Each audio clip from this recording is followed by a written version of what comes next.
Hello dear student, welcome. तो liquidation of company, जब company liquidate होती है, कंगाल होती है, तो उसका हिसाब किताब कैसे होता है, राइट। तो शिवाजी दा बॉस पिक्चर में देखा रहेगा ना, रजनीकांत के साथ कैसा हालत होता है। तो अच्छी खासी कंपनी को नज़र लग जाती है, लॉस हो जाती है, तो कंपनी बर्बाद हो जाती है।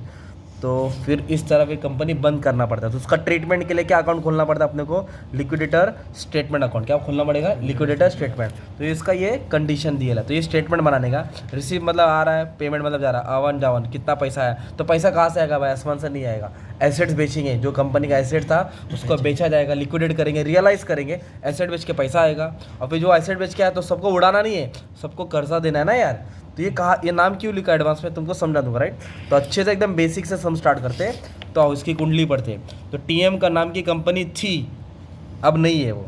क्या हो गया? कंपनी लिक्विडेट हो गया। क्या हो गया? लिक्विडेशन, कंगाल हो गया, राइट। तो इधर क्या, ये लाइबिलिटी से, ये एसेट से, लाइबिलिटी से और ये एसेट से। इधर क्या बोला? सबसे पहले ना ये देखने का, रियलाइज क्या क्या किया। पहले जो आता पहले वो इजी करो। पहले एसेट्स पे हमला मारो, क्योंकि एसेट बेच के पैसा आएगा, वो पैसे से हम लोग सब कर्जा दे देंगे। इधर देखो एक वर्ड बोला है, एसेट्स को रियलाइज किया। तो क्या क्या बेचा? प्रॉपर्टी बेचा, प्लांट बेचा, व्हीकल बेचा, स्टॉक बेचा, डेटर बेचा। तो बेचेगा तो पैसा आएगा कि जाएगा भाई? तो आएगा तो किधर डालेंगे? डेबिट में डालेंगे। किधर डालेंगे? डेबिट में। तो क्या क्या बेचा अमाउंट डाल दो ना। प्रॉपर्टी का अमाउंट कितना है? 14,25,000 है ना। तो इधर लिखेंगे 14,25,000। फिर प्लांट को बेच के कितना है? 5,05,000। इधर लिखेंगे 5,05,000। एसेट बेच के पैसा आ रहा है।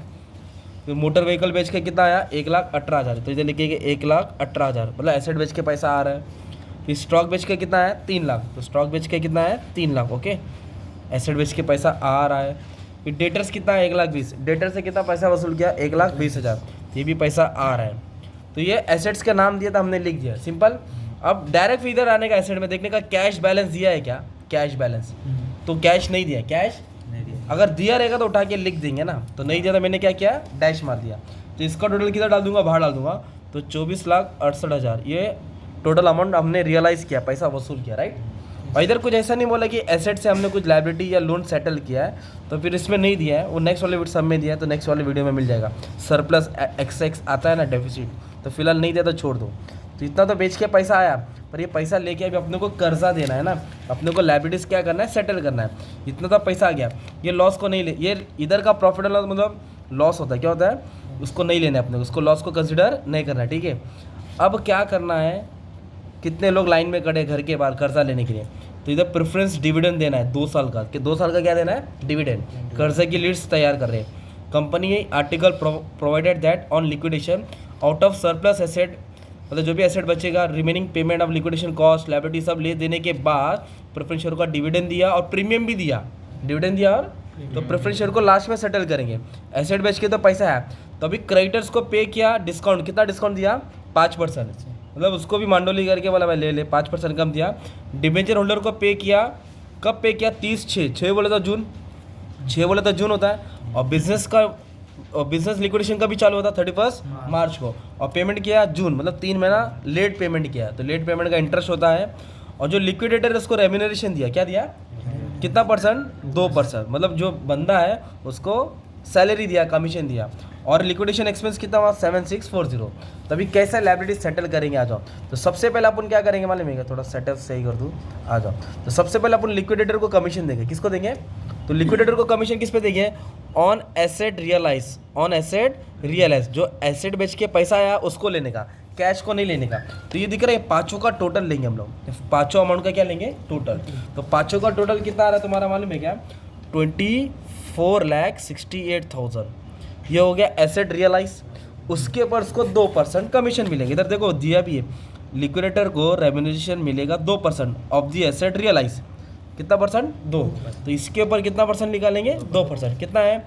24,68,000 है ना। उस पर कितना परसेंट? 2%। तो 49,360 कितना है? 49,360। ये किसके जेब में जाएगा? लिक्विडेटर के, जो बंदा हिसाब किताब कर रहा है। कितना मिलेगा? 49,360। तो ये कंफर्म कैलकुलेशन आने वाला है इसके ऊपर। तो ये कैलकुलेशन पार कर दिया, राइट। फिर झमेले का खर्चा हुआ, वो भी पे करना है। तो लिक्विडेशन एक्सपेंस लिखेंगे, क्या लिखेंगे? इधर दिया है देखो, कॉस्ट ऑफ लिक्विडेशन 7,640। तो डायरेक्ट इधर लिख दो, लिक्विडेशन एक्सपेंस 7,640। कितना हो गया? 7,640।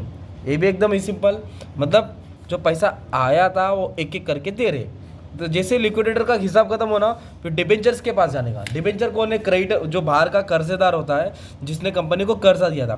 तो इधर देखो दिया है 5% डिबेंचर 2 लाख, कितना दिया है? 2 लाख। तो इधर लिखेंगे 5% डिबेंचर 2 लाख।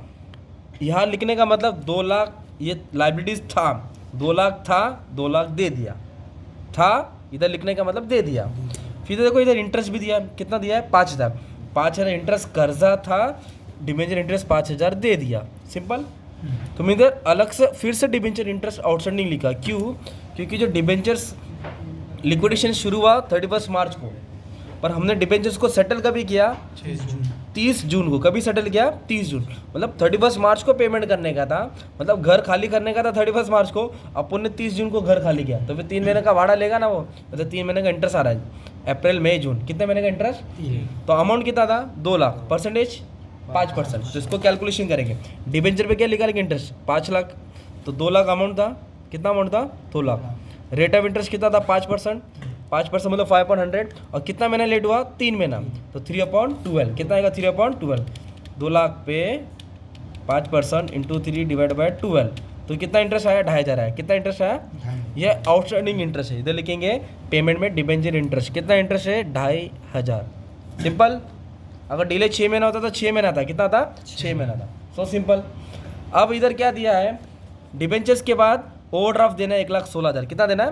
ओवरड्राफ्ट मतलब बैंक से लोन लिया था, लायबिलिटीज है ना, इधर देना पड़ेगा 1,16,000, सिंपल। बैंक को भी 1,16,000 दे दिया। अभी क्रेडिटर्स कितना देना है आपको? 2,30,000। तो इधर भी 2,30,000 मत लिखो, क्योंकि क्रेडिटर पे एडजस्टमेंट बोला ना, क्या बोला? क्रेडिटर पे पेड लेस डिस्काउंट ऑफ 5%, मतलब 5% डिस्काउंट दिया।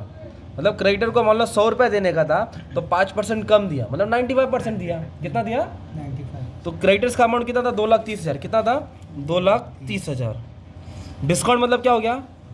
कम हो गया ना, तो 100 में 5% कम करेंगे तो कितना पे किया अपन ने? 95%। तो 2,30,000 का कितना परसेंट निकालेंगे? 95%। 2,30,000 का कितना परसेंट? 95%। तो आया 2,18,000, कितना आया? मतलब क्रेडिटर्स को 2,30,000 देने का था, हाथ पैर जोड़ा हमने, तो उसने 5% माफ़ किया, तो उसको हमने 2,18,500 दिया, सिंपल। अगर मान लो इधर बोला रहता लेस डिस्काउंट ऑफ 10%, तो फिर कितना परसेंटेज निकालते हैं? 90। 10% कम बोला रहता तो 90 निकालते हैं, अगर 20% कम बोला रहता तो 80 निकालते हैं। तो क्रेडिटर अगर कुछ नहीं बोला रहता तो यही अमाउंट कॉपी पेस्ट कर देते थे ना, 2,30,000, तो क्रेडिटर का भी मामला सेटल हो गया। तो कंपनी सबको ले दे के थोड़ा चाय नाश्ता वड़ा पाव खाया, फिर प्रेफरेंशियल उड़ के आ गए, भाई हमारा भी दे दो, सब जब खत्म ही हो रहा है तो हम क्यों उधर बैठे। तो प्रेफरेंशियल का हिसाब कितना? 10% प्रेफरेंशियर्स, कितना देने का था? 12 लाख। तो 12 लाख उसके मुंह पे मार दिया प्रेफरेंशियल होल्डर के, ले ले भाई, कंपनी नहीं तो तू भी नहीं, ले ले कर्जा। तो प्रेफरेंशियल होल्डर को भी 12 लाख दे दिया, कितना परसेंट था? 10%। तो प्रेफरेंशियर्स को उनका कैपिटल रिटर्न किया, तो उन लोगों ने बोला भाई हमारा डिविडेंड भी बाकी है, हमारा जो डिविडेंड है वो भी निकलता है। तो कंपनी बोले कितना निकलता है? उन लोग बोले 2 साल का निकलता है, देखो ना 2 साल, कभी कभी 3 साल बोला रहेगा, कभी कभी 1 ईयर बोला रहेगा। अभी तक कितना साल का देने का है? 2 साल। तो कैसे निकालेंगे? तो प्रेफरेंशियल कैपिटल कितना है? 12 लाख। प्रेफरेंशियल कैपिटल, तो 12 लाख का जो कैपिटल था उस पर कितना परसेंटेज? 10% दिख रहा है, वो 10% डिविडेंड रेट होता है, 10/100। और कितना साल का देने का है? 2 साल, तो इसलिए 2 लिखेंगे। अपॉन 12 नहीं डालेंगे, मंथ नहीं है। अगर 3 ईयर रहेगा तो 3 आएगा, 1 ईयर रहेगा तो 1 आएगा। तो 2,20,000, 12 लाख पे 10% हो गया 1,20,000। ये 1 साल का हो गया, तो 2 साल का कितना हो गया? 2,40,000। तो उसको डिविडेंड भी दे दिया, क्या दे दिया? डिविडेंड भी दे दिया, राइट। इतने में वो संतुष्ट नहीं हुआ, उन लोगों ने क्या किया? अपने सेटिस्फेक्शन के लिए और कंपनी से प्रीमियम भी लिया। क्या लिया? तो कैसे लाइन दिया अभी सुनो।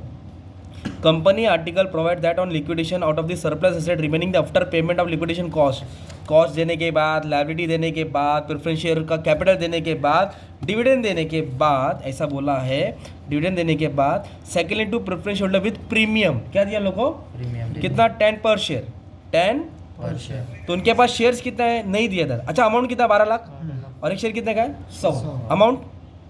अमाउंट 12 और वैल्यू कितना है? 100। 2 जीरो छुपा दो ना, नंबर ऑफ शेयर कितना हो गया? 12,000। 12,000 शेयर है, कितना शेयर से?